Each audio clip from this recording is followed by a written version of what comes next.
Hello, and welcome back to the next segment on our path to spiritual awakening and enlightenment.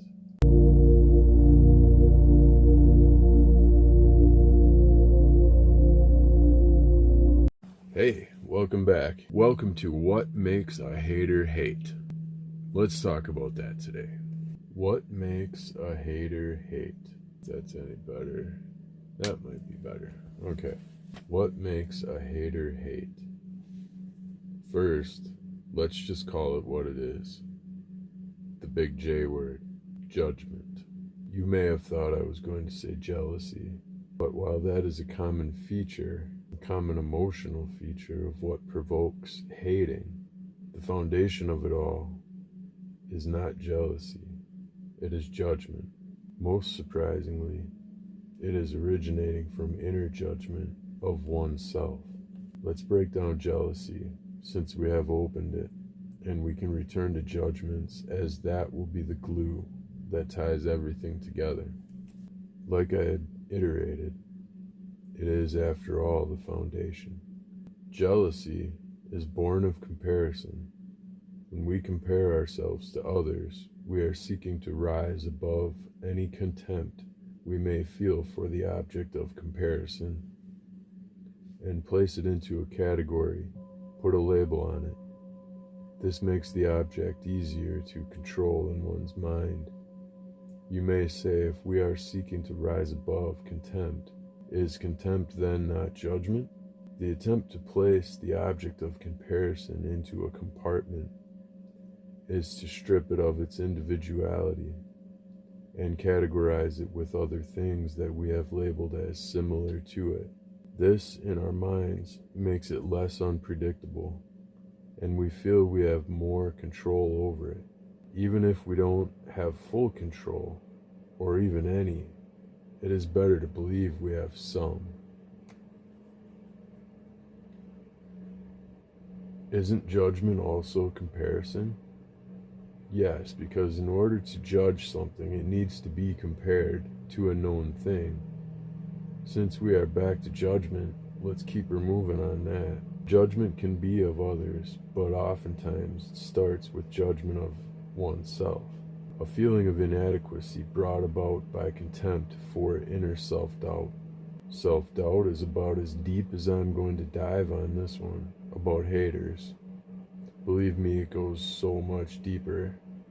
But since we are back to haters, let's stick to that from here on out. We have broken down some of the components of a hater, like the desire to control, to compartmentalize, through the jealousy of comparison. A desire for control implies a lack of it. A lack of control stems from feelings of inadequacy and lack of control over oneself and their emotions. Feeling the need to control so that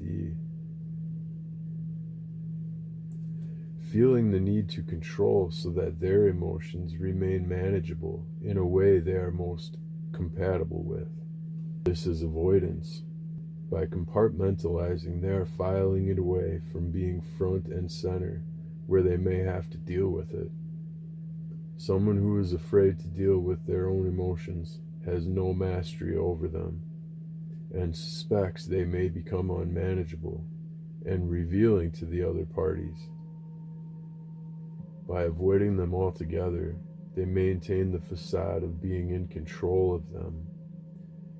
By doing this, they are severely underestimating and thereby negating the true power and individual sovereignty inherent in us all.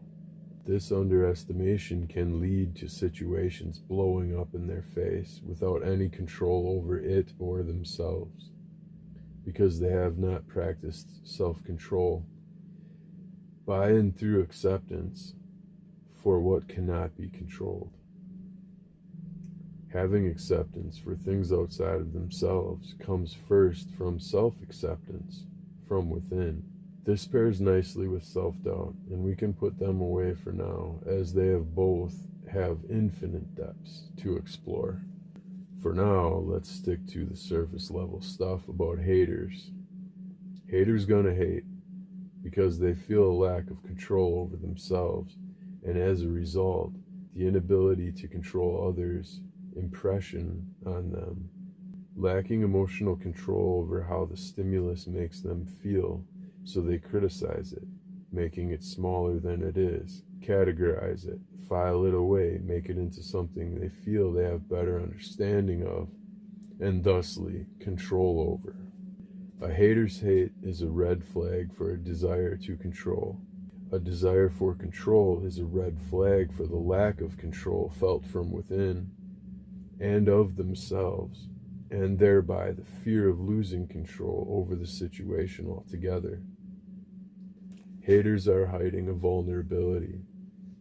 It's a vulnerability through fear that if they become vulnerable and shown it, that the vulnerability would be exposed and exploited by others who would be seeking to control them. This fear comes from past trauma via personal exploitation or the desire to control and the fear of losing it due to exposure of their vulnerability. This is starting to sound like a perpetual loop of insecurity because it is. The only way to make a hater stop hating is to make them more comfortable with themselves, which takes the pressure off of them in that moment. But to get them to not experience the pressure in the first place, unfortunately, must originate from within, through self-acceptance. Self-acceptance is achieved through desire to change and a focus turned inward. A desire for change implies a lack or need to change. Understanding a need to change due to an acceptance through the realization that the lack of change has led them nowhere and to little success. Thus, the desire for it, accepting that there is a need for it, is the first step. Accepting oneself is step 2. Accepting others for who and what they are effectively kills the hater, or more appropriately, kills the hate.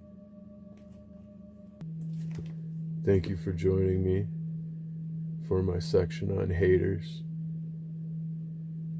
Please like and subscribe if you enjoyed this, and maybe even share it with someone close to you that you feel it might resonate with.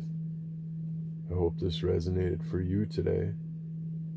And until next time, never stop spreading your light.